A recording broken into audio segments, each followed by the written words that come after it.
कुछ लगता आप बोल रहे थे, क्या बोल रहे थे? ना बुरा सोचूंगा, ना बुरा बोलूंगा, अरे ना ही किसी का बुरा करूंगा, अरे ना ही किसी का बुरा करूंगा। बस इतना ही करना होता है इंसान को। यही सबसे उत्तम भक्ति भाव है उस परमात्मा के प्रति जो सब में विराजमान है। सब में विराजमान है ना, तो उसके प्रति यही उत्तम भक्ति भाव है। बाकी सब आडंबर है, बाकी सब आडंबर है। समझ आ गई ना बात? इसी भक्ति भाव से ही समभाव समदृष्टि उजागर होती है और स्थिर रहता है इंसान, उस पे डोलता नहीं किसी भी कारण। ठीक है, अब कर लो तो तभी है ना, नहीं तो जब हम देखते हैं ना अजीब लगता है ना। लगता है अजीब क्योंकि लगता है कि क्यों संग रह के भी हार रहे हैं। सज्जन श्री शहंशाह हनुमान जी का संग भी प्राप्त हुआ सतवस्तु के कुदरती ग्रंथ द्वारा, और फिर भी हार खाओ तो अच्छा नहीं लगता। चलो। शंख चक्र गदा पद्म धारी, हरि ओम नमो नारायण, नमस्कार नमस्कार नमस्कार। शंख चक्र गदा पद्म धारी,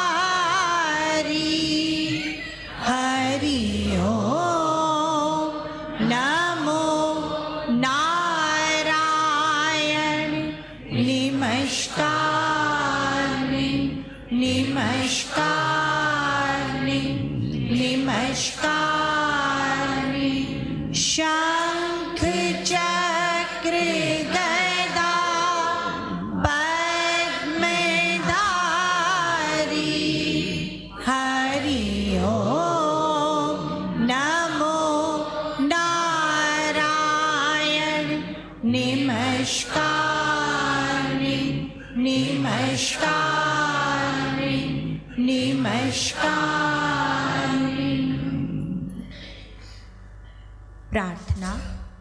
मीरा समभाव समदृष्टि की पढ़ाई व गुढ़ाई करने के पीछे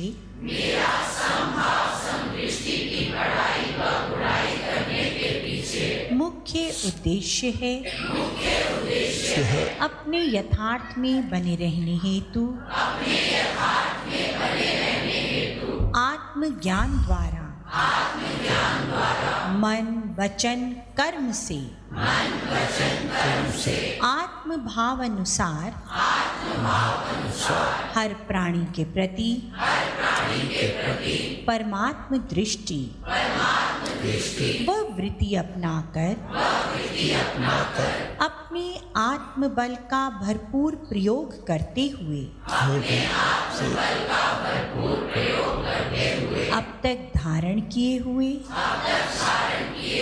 सूक्ष्म से सूक्ष्म दोषों का निवारण कर श्रेष्ठ विद्वान गुणवान बलवान धनवान बुद्धिमान व ज्ञानवान बन सज्जन भाव का वर्ताव कर एक अच्छे इंसान की तरह जीवन जीने के योग्य बनना। मैं जानता हूँ कि यही युक्ति ही मेरे हृदय में शांति रूपा शक्ति द्वारा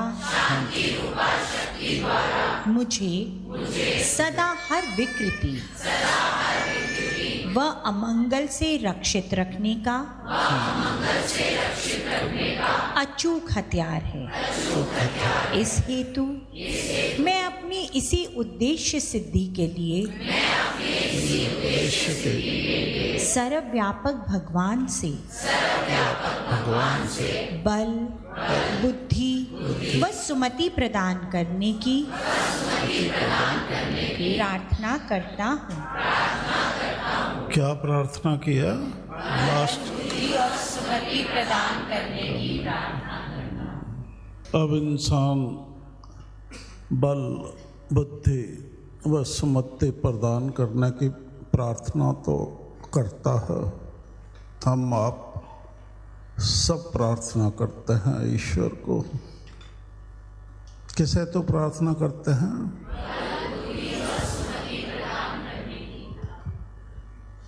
काहे के लिए करते हैं? अपने स्वरूप में बने रहने के लिए होती है।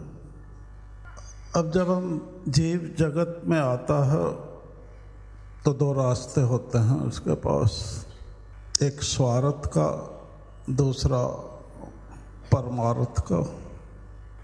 कितने रास्ते होते हैं? कौन कौन से? तो दोनों में से कौन सा रास्ता अपनाना व बने रहना उस पर उचित होता है? तो फिर हमसे कोई भूल तो नहीं हुई हम स्वार्थ के रास्ते पर अटके या फंसे पड़े हों? ये भूल तो नहीं कर रहे जब हमें पता है कि परमार्थ का रास्ता अपनाना जीव के हित में होता है। तो हम जो बल, बुद्धि और सुमति मांगते हैं वो परमार्थ के रास्ते पर बने रहने हेतु शक्ति मांगते हैं ना, ताकि हम स्वार्थ में, बहकावे में आकर किसी के फंस न जाए या उसके पीछे न लग जाए और अपना चलन छोड़कर उसका चलन अपनाने लग जाए, चाहे वो माँ क्यों ना हो, बाप क्यों ना हो, कोई भी संबंधी क्यों ना हो। इसलिए बल, बुद्धि और सुमति मांगते हैं। तो जो ये प्राप्त कर लेता है, बल भी, बुद्धि भी और सुमति भी ईश्वर से, वो तो देर नहीं लगाते ना। कौन पिता चाहता है कि मेरा पुत्र सपूत ना बने? कोई चाहता है? नहीं चाहता ना। तो ईश्वर तो फट प्रार्थना सुन लेते हैं, शुक्र है इसकी अकल ठिकाने आई, रास्ते पे आना चाहता है अपने, तो वो प्रदान कर देते हैं। अब प्राप्तकर्ता को चाहिए कि वो किसी भी कारण उस रास्ते से भटके नहीं, उस रास्ते पर बने रहने में कमज़ोर ना पड़े और परमार्थ पर बना रहे। वो किसी को कुछ भी मिला हुआ है, कितने ऐशो आराम से रह रहा है, रहता रहे। आप क्यों अपना माथा बच्चे करते हो उस पे? वो रहता है तो क्या है? आपका जो धन है, असली धन, वो परमार्थ है। उसका लुट गया परमार्थ धन, तो ये तो दिखावा है, मैल मौड़ी। आप ऐसा क्यों आकर्षित होते हो उधर? परमार्थ धन उत्तम धन होता है ना, और संग चलता है। जब अपने घर को प्रस्थान करता है जीव, तो ये धन साथ जा सकता है, ये धन साथ नहीं जा सकता। क्यों करते हैं ऐसा? धोखा खा जाते हो ना। जबकि परमार्थ को चाहिए जगत पर राज करे, जगत के अधीन नहीं होना। अधीन होने की बात नहीं है, जगत पर राज करो। जैसे परमार्थ आत्मज्ञान का विधि विधान है जगत पर राज्य करने का, उसी विधि विधान अनुसार राज्य करो और उसको और सुंदर बना दो, और सुंदर बना दो। ये होता है। हकीकत में वही इंसान, वही शरीरधारी जीव अपने जन्म की बाजी जीत लेता है, बाकी नहीं। सीधी सी बात है, कोई उलझन नहीं है। अब हमें याद रखना है इन दोनों में फर्क होता है। फिर सत्य पे आते हैं ना, जो तो स्वार्थ के रास्ते पे बढ़ता है उनके नज़रिए का फर्क बता रहे हैं ना दोनों का, और जो परमार्थ के रास्ते पे मजबूत होता है दोनों के नज़रिए का फर्क होता है। जो स्वार्थ के रास्ते पे बना हुआ है सज्जन, उसका नज़रिया परस्पर व्यवहार में क्या होता है, वो कहता है तुम चाहे मेरे रास्ते में फूल बिछाओ, मैं तुम्हारे रास्ते में कांटे ही बिछाऊंगा, रोकने की कोशिश करूंगा। परमार्थ से कांटे बिछाकर रोकने की कोशिश है ना, यही हो रहा है। और जो परमार्थ पे होता है वो कहता है तुम चाहे मेरे रास्ते में जितने भी कांटे बिछाओ, मैं आपके रास्ते में फूल बिछाऊंगा ताकि आपको कोई तकलीफ ना हो। ये परमार्थ है, ये आत्मीयता का चलन है, ये सर्वव्यापक एक दर्शन में स्थित रहने के बाद। अरे किसके रास्ते में कांटे बिछा रहे हो? तो अभी भी अगर स्वार्थ का रास्ता पसंद है और परमार्थ पे चलने वालों के रास्ते में रुकावट बनना चाहते हो तो अपनी किस्मत को समझ लो कि किधर जाने वाली है। नहीं, स्वार्थ वाला क्या कहता है जरा बोलना।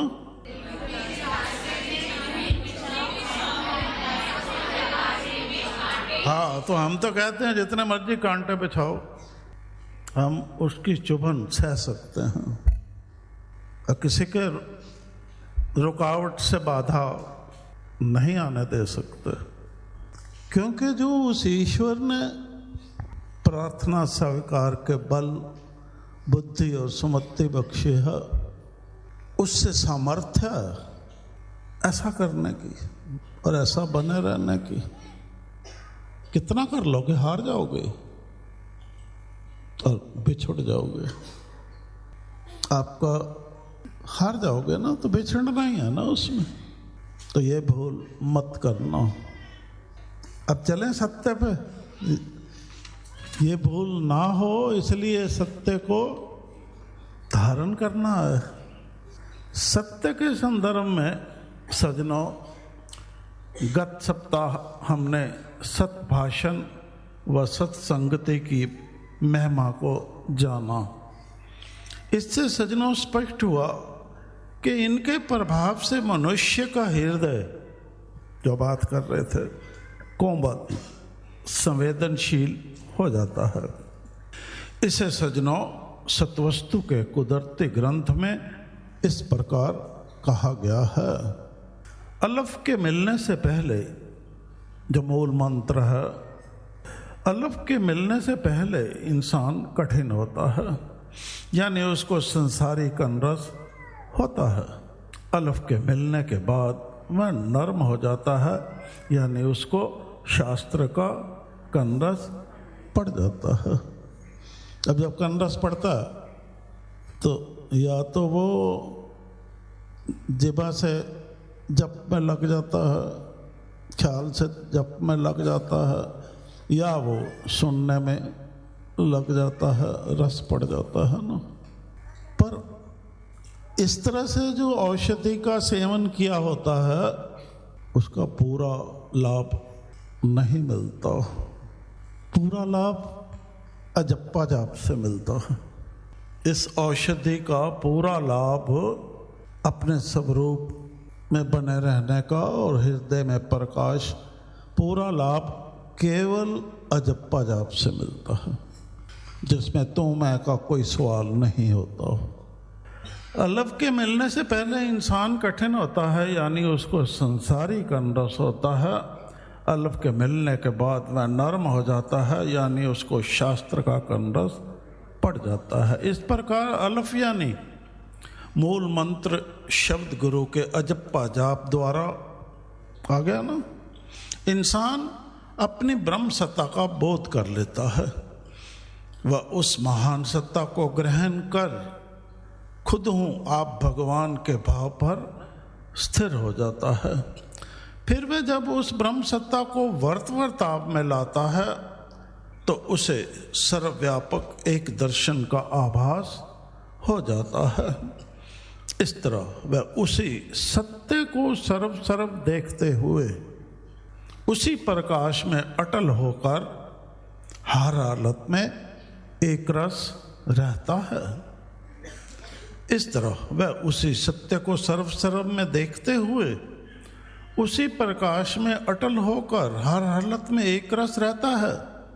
अब ये क्या होता है, ये क्या अवस्था होती है, उसे क्या समझ आ जाता है? आत्मा अमर व अजन्मा है। आत्मा अमर व अजन्मा है कि सत्य का आभास होना, यानी ब्रह्म होने के सत्य को धारण करते हुए जगत में विचरते हुए भी निर्लेप बने रहना।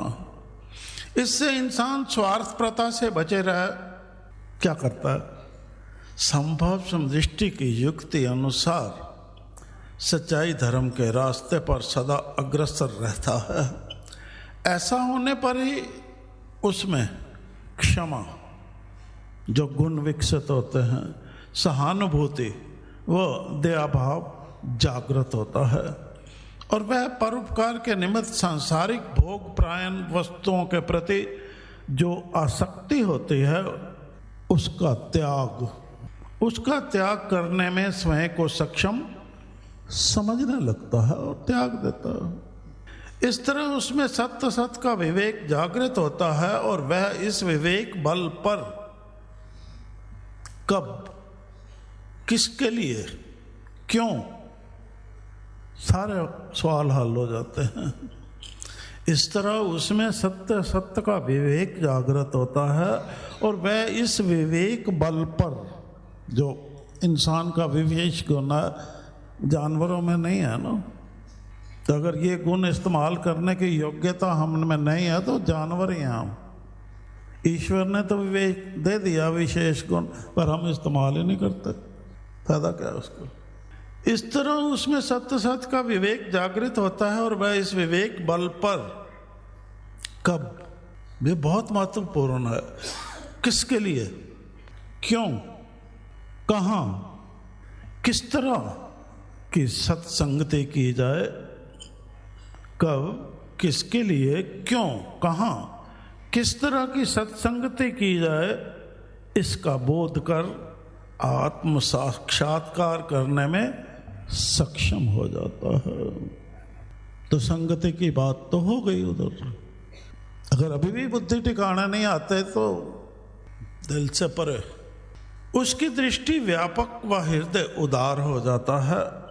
वह व्यष्टि से समष्टि की ओर अग्रसर होता हुआ संभव समदृष्टि की युक्ति के अनुशीलन पर सुदृढ़ बने रहे, सृष्टि के प्रत्येक कण कण में एक ही का दर्शन करता हुआ आत्म भाव में स्थित हो जाता है। इस तरह ख्याल के परमात्मा से जुड़े रहने के फलस्वरूप वह पूर्ण आत्मतोष प्राप्त कर सच्चित आनंद स्वरूप में मगन हो जाता है। यही अवस्था चाहिए। ये होता है आत्मा परमात्मा की अभेदता का अनुभव यथा बने रहना। फिर यही उसके जीवन का प्रमुख सरोकार बन जाता है, उसका और कोई मतलब ही नहीं होता, यही काम उसका करना। इस तरह उन्नति सुख आदि की वृद्धि के साथ साथ उन्नति करता है ना जीवन में, उस वृद्धि के साथ साथ मुक्ति भी इसी में सिद्ध हो जाती है। स्वार्थी राज भी मिल गया, परमार्थी राज भी मिल गया, दोनों काम एक साथ हो गए, अलग यत्न करने की जरूरत नहीं है उसकी।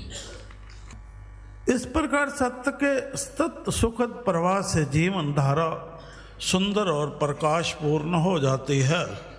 आओ अब इससे आगे समझते हैं।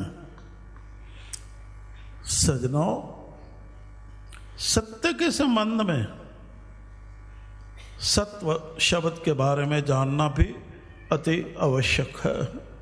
सत्व शब्द सत धातु में तब प्रत्यय लगाने से बना है। सत्व प्रकृति के 3 गुणों में से प्रथम सद्गुण है, श्रेष्ठ सद्गुण है ना, प्रथम भी है और श्रेष्ठ सद्गुण है। इसे धर्म गुण या स्वभाव भी कहते हैं। इसी धर्म पर बने रहना ही मानवता में बने रहने की बात है। चैतन्य प्राण जीवनी शक्ति मूल तत्व भी यही है। सत्व चित्त की मुक्त दशा है, आजाद संसार से मुक्त स्वतंत्र अफुर अवस्था। ये चित्त को शुभ कर्मों की ओर प्रवृत्त करने वाला गुण है। समझ आई बात? सत्व को निर्मल प्रकाशमान विकार रहित सुखदाई ज्ञान युक्त भी है और शांति का प्रतीक माना गया है। यही अगर कोई कामना करनी भी है तो यही ग्रहण और कामना करने के योग्य है, तो सब ठीक है। याद रखो, जब हमारी जगत संबंधी चेतना अहंकार की भावना से ऊपर उठ जाती है तो ही सात्विक वृत्ति अंतर में पनपती व फलती फूलती है। सात्विक वृत्ति के अंदर पनपने से सद्भावना, विवेक और सद्बुद्धि विकसित होती है। हो गया ना काम, सुमति आ गई ना। तब स्वार्थ परमार्थ में ढल जाता है, तो इंसान आ गया इंसानियत में। स्वार्थ की संकीर्ण परिधि से चेतना, स्वार्थ क्या है? संकीर्णता है। छोटी सोच वाला इंसान छोटी सोच वाला होता है ना, कुछ किसी को दे नहीं सकता, कंजूस होता है। स्वार्थ की संकीर्ण परिधि से चेतना तब मुक्त होकर परमार्थ की ओर उठ जाती है, उठती है ऊपर। इसका मतलब स्वार्थ में है तो गिरी हुई है नीचे। ये देखो ना, गिरावट।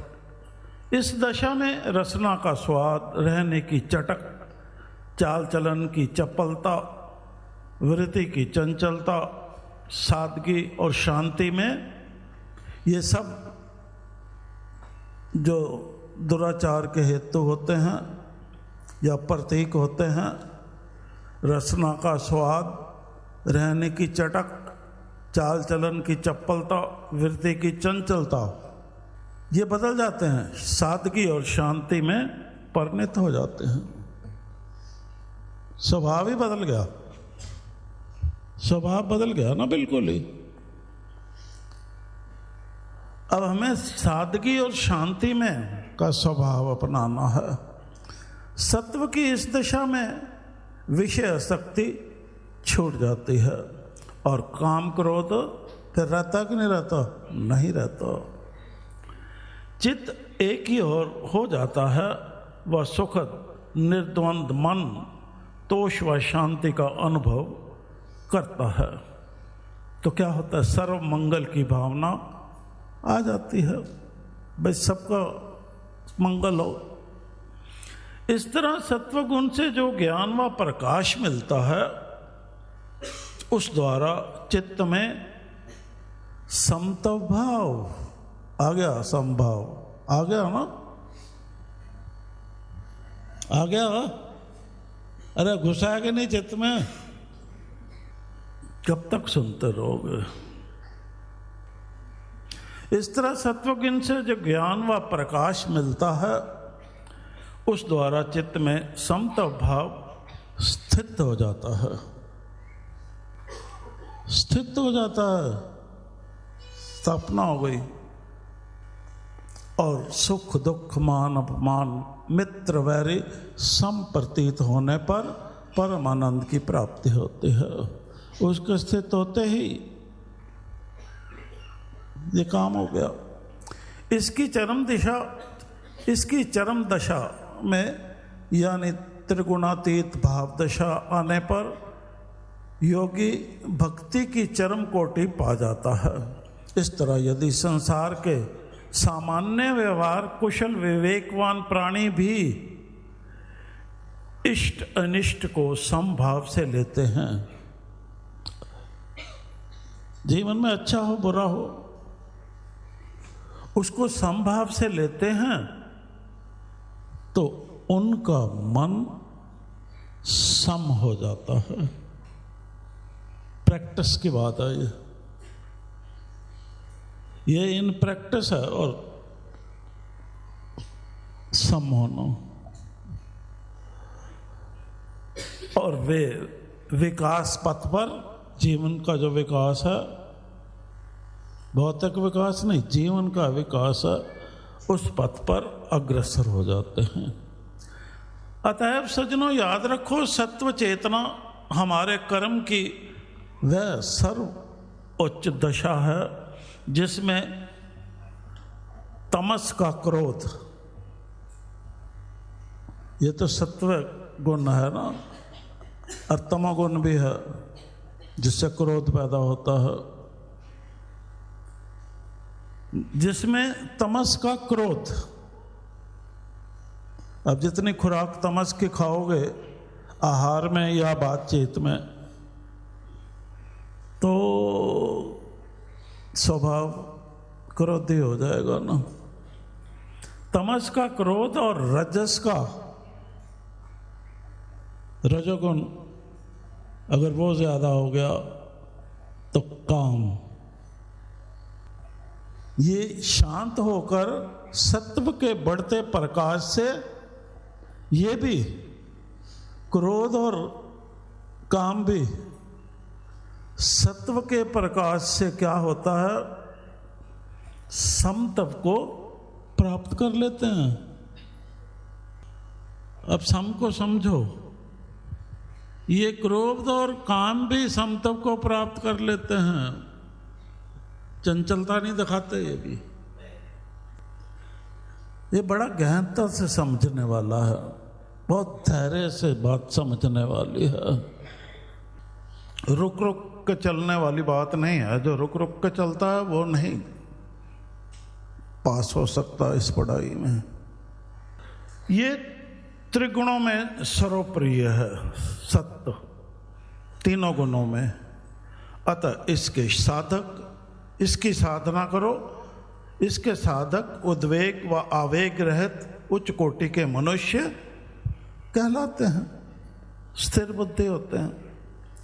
ये निष्कामी, श्रेष्ठ, सत्यवादी, ईमानदार, क्षमाशील, धीर, गंभीर, संतोषी, संयमी, अति धर्मात्मा और प्रशांत प्रकृति के सज्जन, परोपकारी, निरासक्त, निरभिमानी, उदार आशय होते हैं तथा पुण्य आत्मा और साहसी माने जाते हैं। डरपोक नहीं होते, हिम्मत वाले होते हैं, आलसी भी नहीं होते, भय भी नहीं खाते। ये आस्तिक और भौतिक से अधिक आध्यात्मिक सत्ता के विश्वासी होते हैं, जो विद्यमान है हमारे अंदर। उसके प्रति आस्था हो गई, उसके प्रति आस्था हो गई, उसके प्रति आस्था हो गई, टकराए जा रहे हैं, दो ही द्वेष हो गया ना। ये आस्तिक और भौतिक से अधिक आध्यात्मिक सत्ता के विश्वासी होते हैं। इस प्रकार सदाचरण उनकी पूंजी होती है, उसमें कोई दाग नहीं लगने देते। सदाचरण पे वही उनकी पूंजी होती है, उस पे दाग लग गया तो। शांति और तेज उनमें सदा विद्यमान रहता है। सुख दुख को सम मानने वालों, उन सज्जनों का कोई दुश्मन व वैरी नहीं होता, यानी वे निर्वैर होते हैं। सज्जन व संत स्वभाव ऐसे ही व्यक्तियों का होता है। समत्व बुद्धि उनका होता है, शीतल मन, गुण ग्राहकता ऐसे सात्विक पुरुषों के ही स्वाभाविक लक्षण होते हैं। इस संदर्भ में सज्जनों ये भी जान लो, कोई सृष्टि चक्र का प्रारंभिक समय काल क्या था? क्या सबको पता क्या था? हाँ, इस संदर्भ में सज्जनों ये भी जान लो कि सृष्टि का चक्र का प्रारंभिक समय काल यानी सतयुग, स्वर्ण युग, सत्व प्रधान होता है। इसीलिए सर्वोपरि माना जाता है, सबसे उत्तम। तभी तो सतवस्तु का कुदरती ग्रंथ कह रहा है, अब जो भी सत्य को धारण कर लेगा उसके हृदय से क्या होगा? मिटे अंधेरा आवे चानना, नाले होवे सवेरा, हटे रात उमस्या वाली, सतवस्तु पाया ए फेरा। सरगुण विच सतवस्तु रावे, सचखंड हमारा डेरा। इस कुदरती ग्रंथ के अनुसार सतयुग के लोगों के हृदय शुद्ध अर्थात सत्व प्रधान, समता व विज्ञान प्रधान प्रसन्न मन होते हैं। उनका सर्वस्व क्या होता है? सत्य होता है।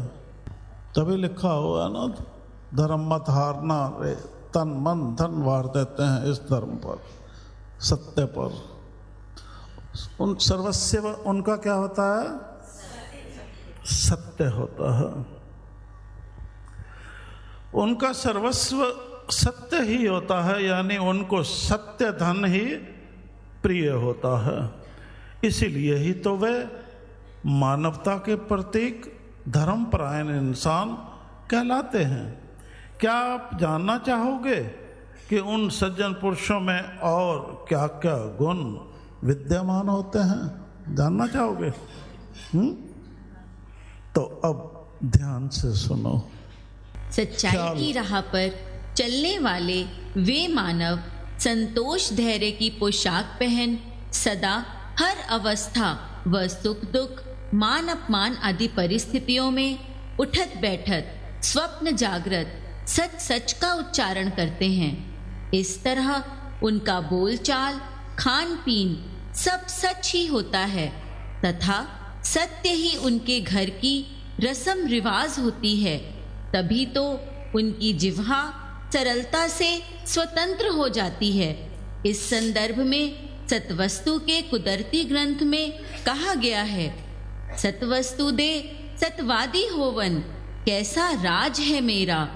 सतवादी सचखंड ब्रह्मांड हर अंदर स्थान है जेढ़ा।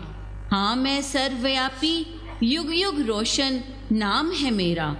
जबान सच होने के साथ साथ उनका हृदय सच व दोनों नैनों में भी सच्चाई भरी होती है। यही कारण है कि उनका संकल्प स्वच्छ व दृष्टि कंचन होती है। तभी तो उनकी अंदरूनी व बहरूनी दोनों वृत्तियों में कोई विकार प्रवेश नहीं कर पाता। वे उत्तम पुरुष सत्य को धारण कर कदम कदम पर विचार शब्द अनुरूप चलते हैं, यानी सत्य को ही वर्त वर्ताव में ला सच का सौदा करते हैं व सच का ही प्रचार और प्रसार करते हैं। हम कह सकते हैं कि झूठ रूपी अवगुण की गहराई का उन्हें यथार्थता से बोध होता है। तभी तो वे सत्यवादी सत्य धर्म पथ को ही शाश्वत सत्य का मार्ग मान उसी पर दृढ़ता व निस्वार्थता से बने रहते हैं। वे सत्य से प्यार करते हैं, इसीलिए सत्य असत्य का विचार करने वाले विवेकशील अर्थात सत्य के पारखी होते हैं। वे जानते हैं कि जिस ज्योत से सारा भूमंडल प्रकाशित है वह हकीकत में सचखंड में जग रही है।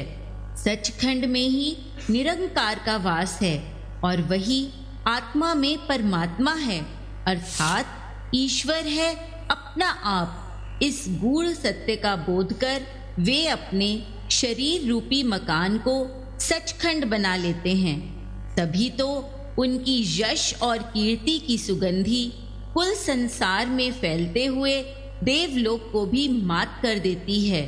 इसीलिए तो कहा गया है, सचखंड जेड़ा ही कर लवे सुगंधी जावे लोक पर लोक। वे जानते हैं कि सत्यनिष्ठ बने रहकर ही उनका बेड़ा पार हो सकता है। इसीलिए वे मोह माया के सांसारिक बंधनों से मुक्त रह इंसानियत के प्रतीक सद्गुणों से युक्त हो सदा उनका ही वर्त वर्ताव करते हैं। सत्य की निराली खुराक खाकर उनकी एक निगाह और एक ही दृष्टि हो जाती है, अर्थात दिव्य दृष्टि हो जाती है। तभी तो सत्वस्तु के कुदरती ग्रंथ में कहा गया है, सत्वस्तु सचखंड अटल ओ नगरी सच वर्ताव करे जेड़ा धर्मदा उपदेश जो होवे ओथे है साडा डेरा। सत्वस्तु सच बोल चाल है सच ओ कमावे सच दी खुराक को खाकर दिव्य दृष्टि ओ पावे। इसीलिए तो सुकर्मों को धारण कर वे सदा निर्भयता से अपने फर्ज अदा को सच्चाई धर्म से न्याय संगत निभा पाते हैं और पतिव्रत और पत्नीव्रत धर्म की मर्यादा पर अटल बने रहे गृहस्थाश्रम ठीक चलाते हुए घर सतयुग बना लेते हैं। उनकी धारणा में सदा अंकित रहता है, धर्म मत हारना रे धर्म के ऊपर तन मन धन सब वारना रे। तभी तो इस नियम का दृढ़ता से पालन करने वाले वे इंसान धर्म के ऊपर तन मन वारने से भी नहीं सकुचाते और अपनी प्रतिज्ञा पर दृढ़ता से डटे रहे अपने जीवन कर्तव्यों की पालना प्रसन्न चित्तता से कर पाते हैं। भगवान की सर्वव्यापकता का बोध कर अपने सत्य चित्त आनंद स्वरूप में स्थित रहने वाले वे सच्चरित्र समचित बुद्धिमान इंसान सरल सतर्क निर्भीक निरासक्त निर्विकार निष्कलंक व विश्वसनीय इंसान सदा एक अवस्था में बने रहते हैं और मौत के भय से भी विमुक्त हो बेखौफा बेखतरा इस जगत में विचरते हैं। तभी तो सत्वस्तु के कुदरती ग्रंथ में कहा गया है, सचनु धारण करके जेड़ा सच कमावे बेखौफा बेखतरा बेडर हो जावे। अंततः हम कह सकते हैं कि सत्य को ईश्वर मान समस्त सृष्टि में एक ही परम तत्व को स्वीकारने वाले वे इंसान जीव मात्र में अपने को ही देखते हैं और इस प्रकार ईश्वर मनुष्य तथा मनुष्य और अन्य प्राणियों की एकता का समर्थन करते हुए ज्ञान के सर्वोच्च शिखर को प्राप्त कर लेते हैं। सो ज्ञान का सर्वोच्च शिखर कहाँ है और क्या है जो इंसान के लिए प्राप्त करना बनता है? आत्मज्ञान के रूप में हृदय विदित है। ज्ञान का सर्वोच्च जो हृदय विदित वेद विदित आत्मज्ञान को प्राप्त कर लेता है, वो ज्ञान के सर्वोच्च शिखर पर सबसे ज्ञानवान हो जाता है और श्रेष्ठ इंसान कहलाता है। अब दुनिया की हालत देखो ना क्या हो गई है, इस तरफ ध्यान ही नहीं है ना, पता ही नहीं है। इस संदर्भ में सज्जनों सत्वस्तु के कुदरती ग्रंथ में लिखा है, सत्वस्तु में केवल विचार, सत्जबान, एक दृष्टि, एकता और एक अवस्था होगी, न सिमरन न भजन और ना ही बंदगी हो गई। ये तो जो कुरस्ते पे होते हैं या जिनके मन में संतोष नहीं होता उनके लिए होता है। सारे जो भी आडंबर होते हैं, खुला प्रकाश होगा, सत्वस्तु में कला से सब कुछ उपजेगा।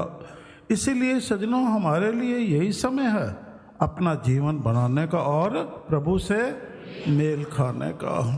इस परिप्रेक्ष्य में सज्जनों ध्यान दो कि जो घटना एक शरीरधारी पर घटती है, सारे शरीरधारी हैं ना, अब ध्यान से सुनना, जो घटना एक शरीरधारी पर घटती है उसका प्रभाव समग्र जड़ पदार्थ और उसकी आत्मा पर भी जाता है। इस सत्य का साक्षात्कार समबुद्धि का जनक हो जाता है। जो इस सत्य का साक्षात्कार लेता है, एहसास कर लेता है, और समबुद्धि अहिंसा भाव की जननी होती है। तो अहिंसा, हिंसा तो नहीं कर सकता ना समबुद्धि, वो अहिंसा भाव की जननी होती है।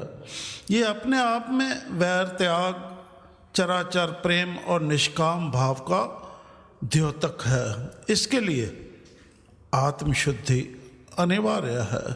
आत्मशुद्धि के लिए अहंकार का त्याग आवश्यक है। अहंकार त्याग कैसे हो सकता हो जो हम करते नहीं हैं? तप और भक्ति की ताकत से संभव है।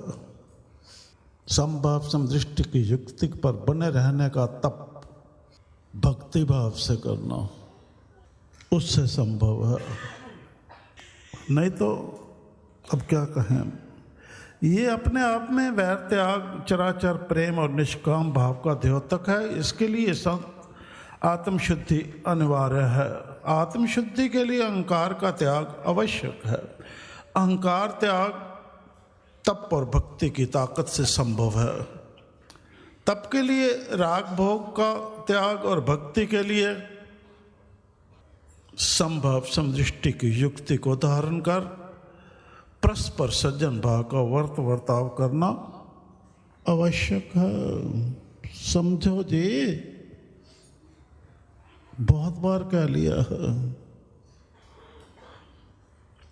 इसके अनुशीलन से व्यक्ति और समष्टि का कल्याण होता है। अतः साध्य की पवित्रता के साथ साथ साधन की पवित्रता पर भी ध्यान देना अनिवार्य है। इस संदर्भ में याद रखो, हमारी आदतें, अब ध्यान देना जरा सिद्ध होके, हमारी आदतें हमारे जीवन की सबसे बड़ी पूंजी हैं। अशुद्ध साधनों के प्रयोग से जो भी आदतें पड़ी हुई हैं, अशुद्ध साधनों के प्रयोग से कभी कभी हमें बड़ी सफलता अवश्य प्राप्त हो जाती है, परंतु वह हकीकत में सच्ची सफलता नहीं होती, क्योंकि यदि मनुष्य की आत्मा ही दब जाए, झूठी बोलने लग जाए, तो आत्मा दब गई, आत्म भाव गया। छल कपट करने लग जाए तो आत्म भाव गया, आत्मा दब गई। तो सारी सफलताएं व्यर्थ हैं। अगर आत्मा दब गई तो सारी सफलताएं व्यर्थ हैं। आप प्रसन्न रह ही नहीं सकते, रोओगे रुलाओगे सबको हर टाइम और दुरकारे जाओगे। ऐसा मत करो अपने साथ। आत्मा ही दब गई तो सारी सफलताएं व्यर्थ हैं। साध्यता का आधार नैतिक दृष्टि से है, नैतिक विकास। इसलिए अशुद्ध साधनों का उपयोग अनैतिक है। याद रखो, धर्म का सीधा संबंध है परिवर्तन से। यदि आदमी का मन बदलता है, वह सदा संकल्प रहित हो, संतोष को प्राप्त रहता है, तो क्या लाभ होता है? यदि आदमी का मन बदलता है और संतोष को प्राप्त रह संकल्प रहित हो जाता है, तो क्या होता है? तो सारे गलत काम अपने आप छूट जाते हैं। जान छुटी, कोई उलझना ही नहीं है। फिर सारे गलत काम अपने आप छूट जाते हैं। इस प्रकार सत्य का अनुशीलन करने वाला ना तो अन्यायी को नीचा दिखाता है, जो पहले कहा था, क्या कहा था जरा बोलना।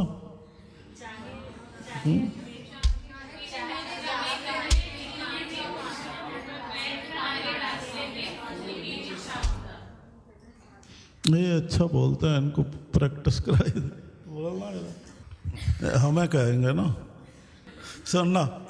चाहे तुम मेरे रास्ते में कितने भी कांटे बिछाना, पर मैं तुम्हारे रास्ते में सदा फूल ही बिछाऊंगा।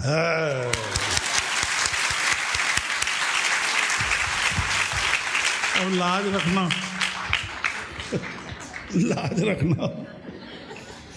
ऐसे ही सारे पति पत्नी करो। आप बोल के देखो। चाहे आप मेरे रास्ते में कितने ही कांटे बिछाएं, पर हम हमेशा फूल ही बिछाएंगे। क्या क्या कहाँ फूल बिछाएगी? रास्ते पे। तो वैसे नहीं बोल रहा ना। चाहे आप मेरे रास्ते में कितने ही कांटे बिछाओ, मैं आपके रास्ते में फूल ही बिछाऊंगी। आपने एक बात नोट किया, इन्होंने सबके सामने कहा कि आप हमारे रास्ते में जितने भी कांटे बिछाओ। उससे भाव समझ आता, पर हमें क्रोध तो नहीं आया ना।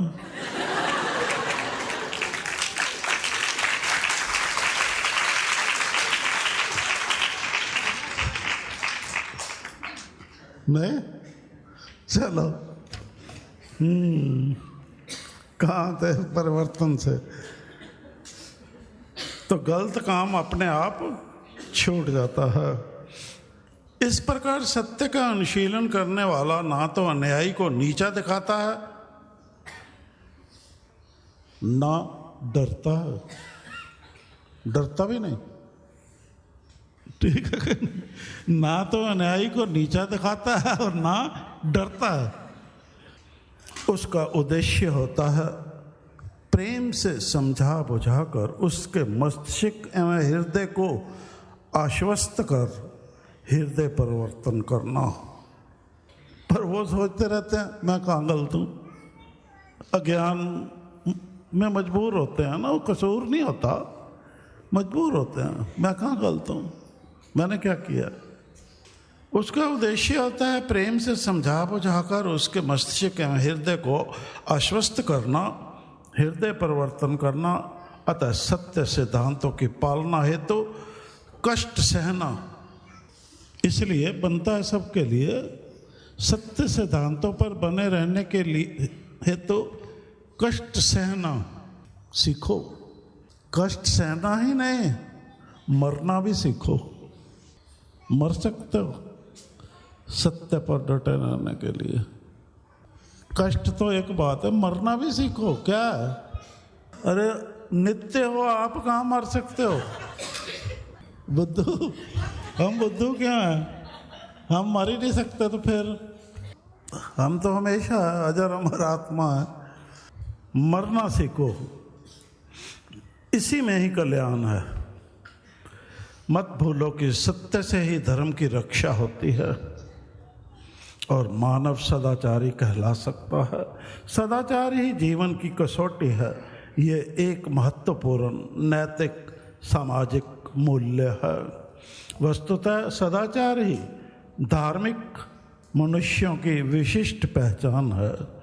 इस संदर्भ में यद्यपि पोथी पुराण, रूढ़ी पालन, शास्त्र श्रवण, कथा कीर्तन आदि धर्म के विविध साधन माने जाते हैं, तथापि ये साधन माने जाते हैं, तथापि वास्तविक धर्म तो मनुष्य का अपना सदाचरण ही कहलाता है। ये माने जाते हैं, पर होता ही है। किधर मोड़ रहे हैं ये सब? ये देखो ना इंसान के। आओ अब सदाचरण के विषय में समझते हैं ध्यान से। सदाचार का शाब्दिक अर्थ क्या है? सदाचार शब्द सत और आचार शब्दों से मिलकर बना है। इसका शाब्दिक अर्थ शुभ आचरण अथवा सज्जनों का आचरण है। सामान्य शब्दों में सदाचार क्या है? सामान्य शब्दों में सदाचार का मूल अर्थ है शील या चरित्र, अर्थात यह शुद्ध आचरण का प्रतीक है। यह धर्मानुकूल सात्विक उत्तम चाल चलन, शिष्ट, विनम्र व नैतिक व्यवहार का द्योतक है। इससे श्रेष्ठ जनों यानी सद्गुणी व्यक्तियों के कार्य एवं व्यवहार करने की विधि भी कहते हैं। सदाचरण को भी स्पष्ट कीजिए। शास्त्रोक्त एवं लोक सम्मत आचार विचार विधि का पालन करना ही सदाचरण है। इसी प्रकार व्यक्ति द्वारा संचालित कोई भी अनुष्ठान जो उसके शील या चरित्र को उजागर करने में समर्थ हो, सदाचरण कहलाता है। सदाचार के अंतर्गत क्या आता है? सत्य, इंद्रिय संयम, स्वधर्म पालन, सत्य भाषण, शील, दया, क्षमा, संतोष, धैर्य, अहिंसा, ईश्वर पर विश्वास, मैत्री भाव, परोपकार आदि सभी चारित्रिक सद्गुण सदाचार के अंतर्गत आते हैं। सदाचरण को अन्य शब्दों में क्या कहते हैं? आचरण का श्रेष्ठ रूप। सदाचार को किसका मूल माना जाता है? सदाचार को धर्म का मूल माना जाता है, क्योंकि धर्म सच्चरित्रता पर टिका होता है, जो सदाचार का सर्वोत्तम साधन है और व्यक्ति विशेष की लौकिक एवं आध्यात्मिक उन्नति का हेतु है। अन्य शब्दों में सदाचार में ही वे गुण समाहित होते हैं जो धर्म में होते हैं। सदाचारी व्यक्ति धर्म का रूप होता है व दुराचारी अधर्म का। सदाचार धर्म की स्थिति को मजबूत करता है। इस संदर्भ में सज्जनों, यदि ध्यान से समझा जाए तो ज्ञात होता है कि सभी धार्मिक व्यक्तियों का जीवन और उनकी लौकिक एवं पारलौकिक क्रियाएं वेद और स्मृति के ही अनुकूल होती हैं। इस कारण उनका आचरण स्वतः ही दूसरों के लिए प्रमाण बन जाता है। गीता में भी कहा गया है कि श्रेष्ठ जन जो जो आचरण करते हैं वैसा ही आचरण दूसरे लोग भी करते हैं। इस कारण सद्गुणी श्रेष्ठ जन का आचरण दूसरों के लिए प्रमाण बन जाता है और सबके लिए धर्म का मार्ग प्रशस्त करता है। सदाचारी क्या कहलाता है? धर्मात्मा, पुण्यात्मा। धर्म ग्रंथों में किस प्रकार के सदाचरण को महत्व दिया गया है? धर्म ग्रंथों में सम्यक आचरण को महत्वपूर्ण माना गया है। सम्यक आचरण से तात्पर्य बाह्य जगत के विषयों के प्रति उदासीनता यानी सुख दुख के प्रति संभाव रखने से है। अनुशीलन और अभ्यास से इसे साधा जाता है। आचार शब्द को भी स्पष्ट कीजिए। जिसका जीवन में आचरण किया जाए अथवा कार्य एवं व्यवहार में प्रयोग किया जाए, ऐसी कार्य पद्धति या शैली को आचार कहा जाता है। इसका संबंध कार्यों को करने की विशेष रीति से है, अपना जीवन चलाने के ढंग से है। यह चाल चलन, प्रथा, प्रचलन और व्यवहार के नियमों का वाचक होता है। यह व्यापक रूप में समाज में परंपरागत रूप से प्रचलित रीति रिवाजों और प्रथाओं को भी अभिव्यक्त करता है। आचार का वर्ताव करना अथवा अनुसरण करना व्यक्ति का चारित्रिक गुण है।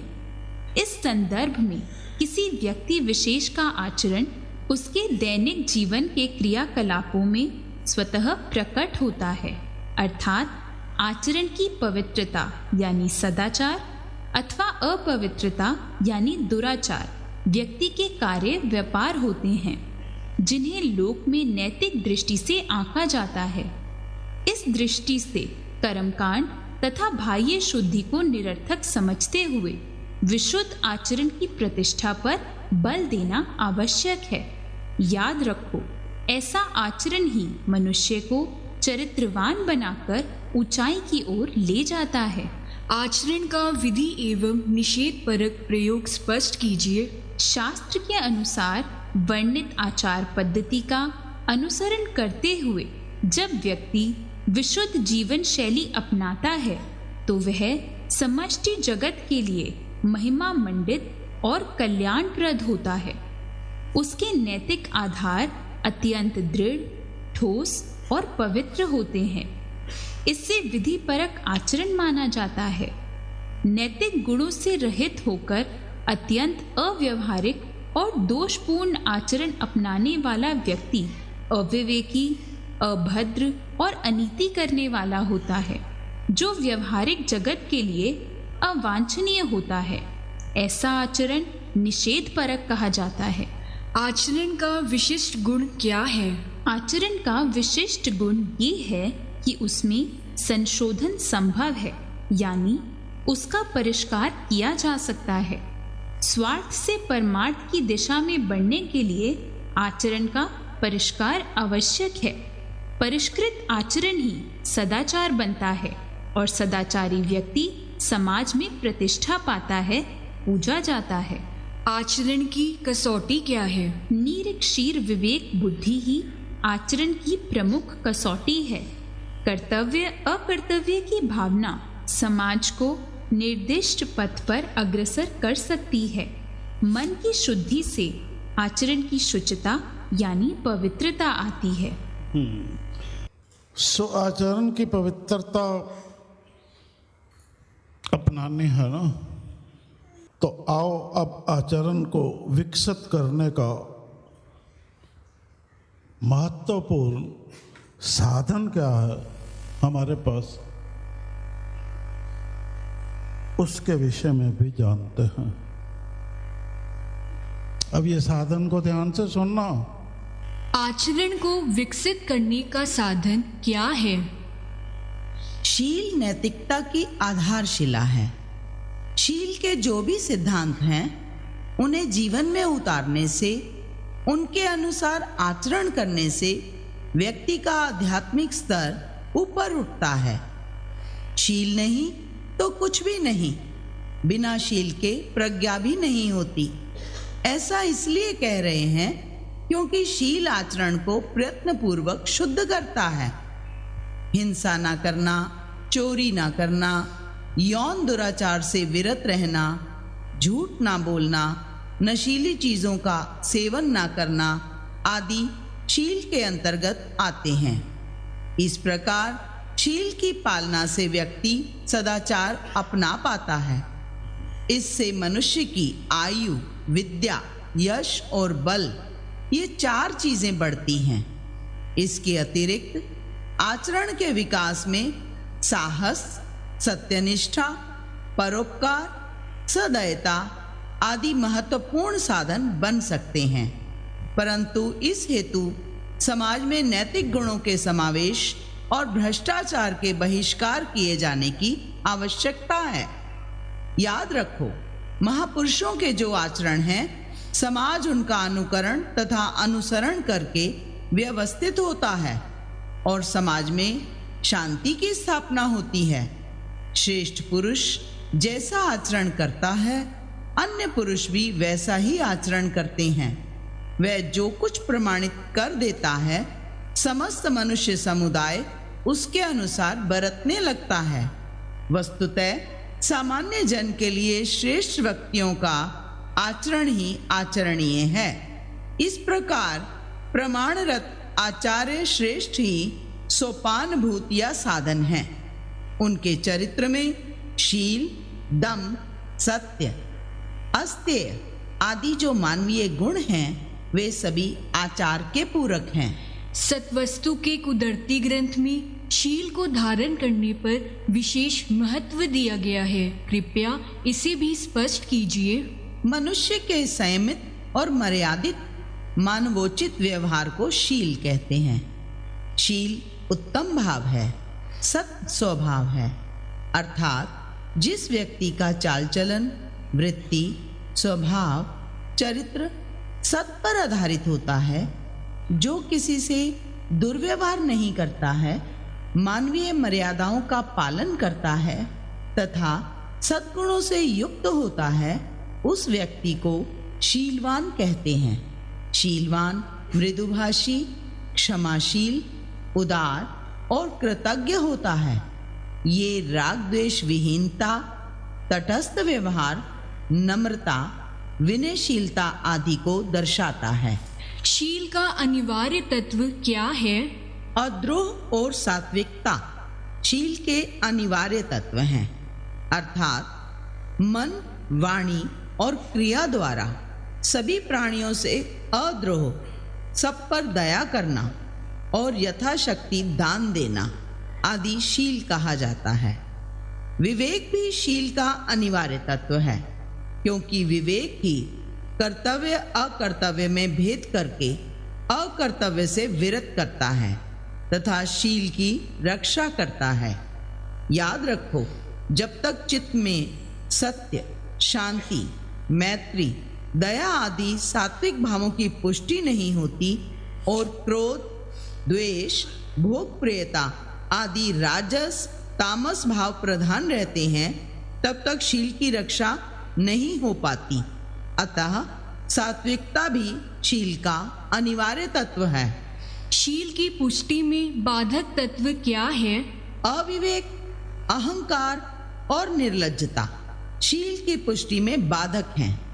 अविवेक के कारण मनुष्य कर्तव्य और अकर्तव्य का सही निर्णय नहीं कर पाता और अकर्तव्य में प्रवृत्त होकर शील से हाथ धो बैठता है। अहंकार के कारण मनुष्य में उदंडता आती है और वह विनय खो देता है। विनय शील का ही प्रत्यक्ष बाह्य रूप है। विनय की अनुपस्थिति में शील का कोई स्थान नहीं होता। इस संदर्भ में याद रखो, वास्तविक शील वह होता है जो व्यक्ति के स्वभाव का अभिन्न अंश बनकर उसके व्यक्तित्व और कृतित्व दोनों पर स्पष्ट छाप छोड़े। अतः शील के अंतर्गत कपट का कोई स्थान नहीं होता। शील की कसौटी क्या है? सद्व्यवहार शील की कसौटी है। सद्व्यवहार के अभाव में शील की पुष्टि असंभव है। सद्व्यवहार के साथ साथ सम आदर की कसौटी पर भी शील की परख की जा सकती है। शीलवान दूसरों का आदर करता है और दूसरों से स्वयमेव आदर पाता है। शील की महत्ता क्या है? शील हृदय की वह स्थायी स्थिति है जो सदाचरण की प्रेरणा आपसे आप करती है। शील मानवता की पहचान है। यदि किसी व्यक्ति में शील नहीं है तो वह मनुष्यता के विपरीत आचरण कर सकता है। अतः मनुष्यता के विकास के लिए शील का महत्व है। शील अपना प्रभाव स्वयं प्रकट करता है। शील मनुष्य का सर्वोत्तम आभूषण है। शील ही विद्वानों का धन है। शील अपरिमित बल है। शील सर्वोत्तम शस्त्र है। शील के द्वारा ही चरित्र का निर्माण होता है। शील हमारी गति के लिए संबल है। शील ही परम तप है। शील ही परम धर्म है। शील ही परम ज्ञान है। शील से ही निर्वाण की प्राप्ति हो सकती है। अतः शील की सदा रक्षा करनी चाहिए। सदाचार के संदर्भ में वर्तमान युग के हालात व उसके परिणामों को स्पष्ट कीजिए। सज्जनों, सत्वस्तु का कुदरती ग्रंथ वर्तमान युग के व्यक्तियों की हालत को व्यक्त करते हुए कह रहा है, भजन बंदगी इंसान पुल केते, पुल गए स्वरूप हमारा, सच्चाई धर्म दे दो मंत्र पुल गए, न डिठा प्रतिबिंब दा नजारा। अर्थात विश्व आज भौतिकवाद का गुलाम हो गया है। ऐसे में पाश्चात्य चकाचौंध ने भारतीय समाज को बुरी तरह प्रभावित किया है। नीति और आदर्शों का त्याग करने के कारण अनेक बुराइयां जन्म ले रही हैं। समाज में स्वार्थ, झूठ, चोरबाजारी, बेईमानी, रिश्वत, चरित्रहीनता आदि में वृद्धि हो गई है। वर्तमान युग में कुशिक्षा के प्रभाव से युवा वर्ग सदाचार को निरर्थक समझता है और सदाचार विरोधी जीवन को आदर्श मानने लगा है। इसी कारण समाज की दुर्दशा हो रही है। युवा पीढ़ी पतन की ओर उन्मुख हो चोरी, झूठ, बेईमानी को अपने जीवन की उन्नति का अंग समझने लगी है। नींव कमजोर हो तो उस पर खड़ा मकान अधिक दिनों तक नहीं टिक सकता। इसी के परिणाम स्वरूप आज युवा अपना बल, तेज, शौर्य होता जा रहा है, जो निराशा, हताशा के पथ को प्रशस्त कर उनके जीवन में विशृंखलता, अनुशासनहीनता एवं उच्छृंखलता को बढ़ावा दे रही है। घटते हुए सदाचरण की रक्षा के लिए युवा वर्ग को सचेत होना आवश्यक है और अन्य महापुरुषों जैसे राम, रहीम, कृष्ण आदि के चरित्र को आदर्श मानकर समभाव, समदृष्टि के सबक अनुसार परस्पर सज्जन भाव का व्यवहार करते हुए सदाचार प्रिय बनना चाहिए। अन्यथा उन्हें अनंत अंधकार में भटकने के सिवाय कुछ भी प्राप्त नहीं होगा। सदाचरण की कसौटी क्या है? सदाचार की दृष्टि से दो बातें महत्वपूर्ण हैं। व्यक्ति की कथनी और करनी में सामंजस्य तथा चरित्र में नैतिक गुणों को विकसित करने पर अधिक से अधिक जोर देना। इसीलिए व्यवहार को मनुष्य की कसौटी स्वीकारा है। सदाचार का महत्व व उपयोगिता स्पष्ट कीजिए। सहनशीलता, धीरता और दूसरों के द्वारा अपकार होने पर भी चित्त को द्वेष रहित, क्रोध रहित और क्षमाशील रखना ही सदाचार की महत्ता है। क्षमा परम शक्ति, परम तप धर्म का मूल है। कुशल एवं शुभ कर्मों के आचरण द्वारा ही भयमुक्त और निर्भीक समाज का निर्माण संभव है। मनुष्य अपने जीवन को सदाचार से ही पूजनीय बना सकता है। सदाचार ही वह बल है जो मनुष्य की सबसे बड़ी शक्ति है और अपराजेय है। इसी शक्ति के बल से मनुष्य मानसिक दुर्बलताओं का नाश करता है। सदाचार को जीवन का दिग्दर्शक यंत्र कह सकते हैं। जिस प्रकार दिग्दर्शक यंत्र के बिना जहाज निर्दिष्ट मार्ग पर नहीं चल सकता, उसी प्रकार सदाचार के बिना मनुष्य कभी भी अपने लक्ष्य को प्राप्त नहीं कर पाता। तभी तो कहा गया है कि सदाचार मनुष्य के जीवन को सार्थकता प्रदान करता है। तो हमें जीवन के लक्ष्य को प्राप्त करना है तो हमें सदाचार अपनाना होगा ना। अब साधन समझ आ गए हैं। सदाचार, सज्जन भाव, एक ही बात है। परस्पर सज्जन भाव का वर्ताव, उसमें कोई दुराचार हो ही नहीं सकता, कोई दुराचार का गुंजाइश ही नहीं रहती ना। सुस्पष्ट है सज्जनों, सत्य मार्ग ही सदाचार है। तभी कहते हैं ना भाई, सच्चाई धर्म दे दो मंत्र रटनगे युवावस्था। सदाचार विवेक आश्रित, व्यवहार सिद्ध एवं समाज उपयोगी है। सदाचार अपनाने वाला रूढ़िवादिता से दूर रहता है तथा काम क्रोध लोभ मोह अंधकार आदि विकारों का त्याग कर सत्य दया क्षमा आत्मनिग्रह आदि को महत्व देता है। तभी तो सत्वस्तु के कुदंती ग्रंथ में कहा गया है, सच्चाई धर्म लवो तो साधार, फिर किस तरह करो विकार। समझ आई ना? तो निर्विकार बनने के लिए अब ध्यान से सुनो जरा। अन्य शब्दों में हम कह सकते हैं, आप उसको बता रहे हैं सार सत्वस्तु के ग्रंथ के अनुसार। अन्य शब्दों में हम कह सकते हैं कि सदाचरण आत्म अनुशासन है, खुद को अनुशासित रखना। ये अन्यों के प्रति शिष्टाचार का प्रदर्शन है। व्यवहार या वर्ताव में किसी व्यक्ति के सुंदर अंतर्भावों का अन्यों पर प्रकटन है। सज्जनों, यद्यपि व्यक्तित्व में आचरण का समावेश रहता है, तथापि वह आचरण के अतिरिक्त भी अनेक गुणों को अपने में समेटे रहता है। इस संदर्भ में जब मनुष्य के आकर्षण या तेज को प्रकट करना होता है तो उसके व्यक्तित्व को प्रस्तुत किया जाता है। चरित्र आचरण से भी अधिक व्यापक है। चाल चलन भी चरित्र का ही द्योतक है। इस परिप्रेक्ष्य में सज्जनों ध्यान दो कि व्यक्ति का मूल्यांकन मुख्यतः दो बातों पर आधारित होता है। व्यक्ति का मूल्यांकन दो बातों पर आधारित होता है। कौन कौन सी? ये कैसा इंसान है? टाई और सूट से होता है या साड़ी से होता है? किससे होता है?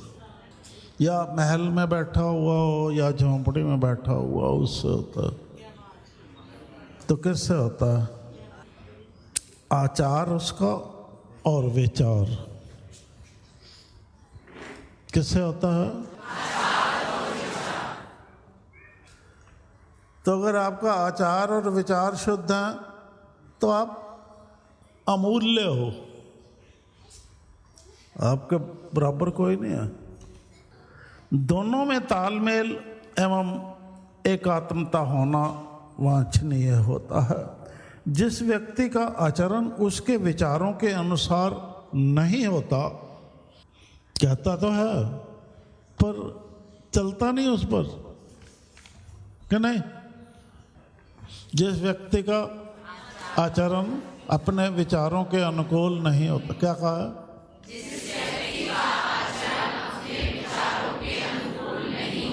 अब खुद सुनो और खुद समझो।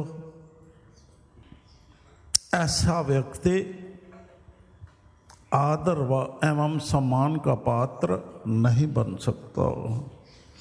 अतः सामाजिक जीवन की तरह व्यक्ति के अपने जीवन में भी कथनी और करनी के दोहरे मापदंड को अच्छा नहीं माना जाता। ये हम तो भुगतते हैं, ये जान लो, सब भुगतते हैं इसको। ये जान लो सज्जनों की सामाजिक जीवन में विचार नहीं, उल्टा काम हो रहा है। सामाजिक जीवन में विचार नहीं, आचार को अधिक महत्व दिया जाता है। सदाचरण किसी व्यक्ति के शील स्वभाव और चरित्र को पवित्र रखने का माध्यम है। विशुद्ध अंतःकरण वाला सदाचारी व्यक्ति किसी विशेष पहचान का मोहताज नहीं होता। भाई उसको वो पद मिल जाए। कर्तव्यों को निष्ठापूर्ण निर्वाह करता हुआ वह त्याग, तपस्या और कर्मठता का परिचय देता है और लोक मंगलकारी कहलाता है।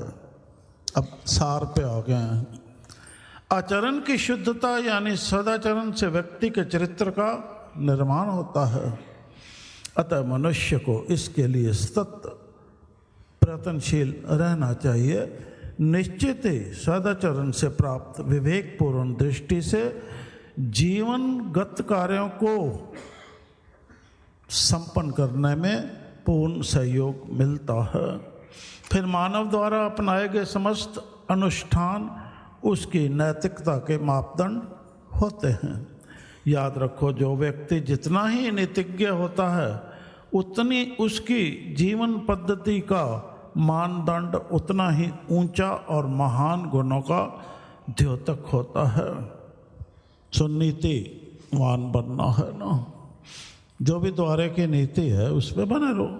इस प्रकार आत्म अनुशासन अपनाने के फलस्वरूप उसके जो भी संयमित क्रियाकलाप समाज में प्रकट होते हैं वह सब सदाचरण की व्याख्या करते हैं। याद रखो, जो व्यक्ति उच्च आदर्शों को जितना आत्मसात करता है व्यवहार में उन सभी का उतना ही अधिक प्रकटन होता है।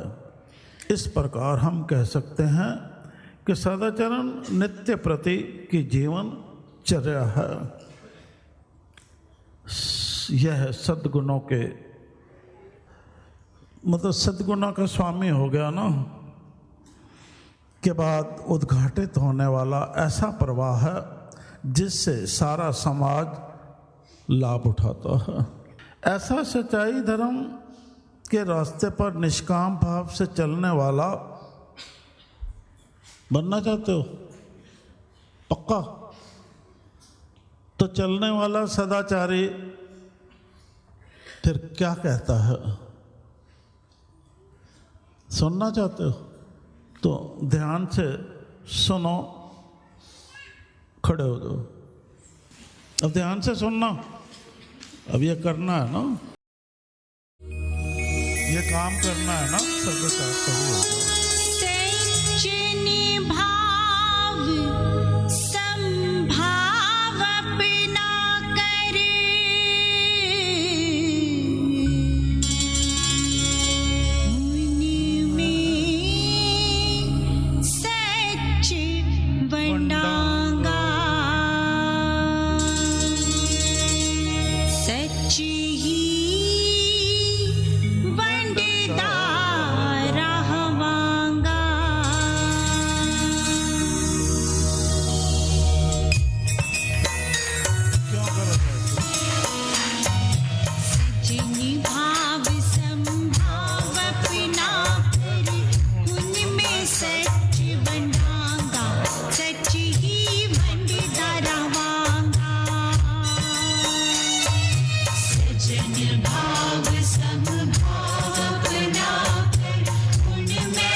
सच ही बनता रवांगा।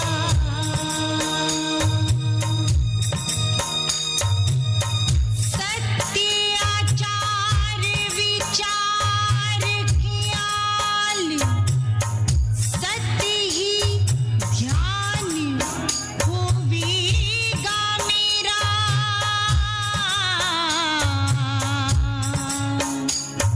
सजनों सच दी परख करन लई एक क्रिया है जरूरी।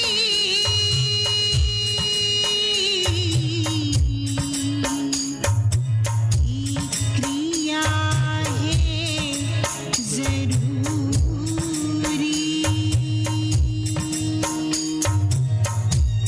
अगर ये सब मंजूर है तो सब मिलकर बोलो। उनमें सच बनाऊंगा, सच ही बनता रवांगा। उनमें सच बनाऊंगा, सच ही बनता रवांगा।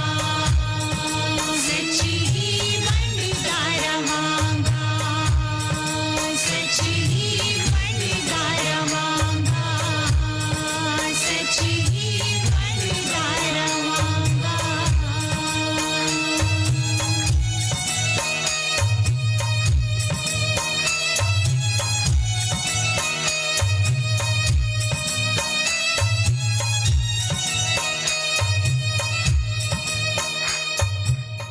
अब बताना है ना, जो सब सुना है, अगर ये सब मंजूर है तो सब मिलकर बोलो।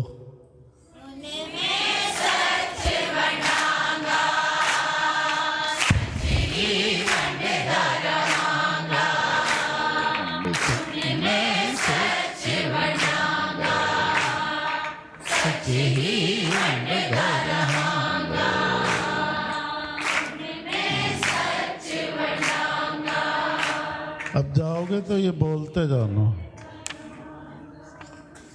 ताकि याद रहे ना, ये काम है ना, इसमें व्यापार में लाभ ही लाभ है, नुकसान नहीं है कहीं भी। तो सबकी जानकारी के लिए सच्चाई के विषय में इससे आगे आगामी कक्षा में बताया जाएगा। उसका आप सब इंटरनेट से भी ले सकते हो ना, क्योंकि हर कक्षा जो आती रहेगी 40 दिन में वो आप लेते रहना, और चाहो तो उसका फोटोकॉपी करके वहाँ सबको एक एक दे देना, ताकि तैयारी जो है 40 दिन उसमें ही हमारा काम जो करना है वो पूरा हो जाए। तो इसमें कोई कमज़ोरी मत दिखाना, अपना फ़र्ज़ अदा सुचेत होकर करना और खबरदार रहना इस कर्तव्य के प्रति, ठीक है? क्योंकि फिर अगले साल फिर शुरू होना है ना, इसका अमल करवाना शुरू होना है। फिर वो सारा तरीका बताएंगे ना कैसे कैसे सबने करना है। तो इस काम के लिए अपने आप का आह्वान करो, खुद का खुद आह्वान करो और दृढ़ संकल्प होकर धर्म संगत करो इसको। तो काम हो गया। चलो इन्हीं शुभकामनाओं के साथ चलते हैं।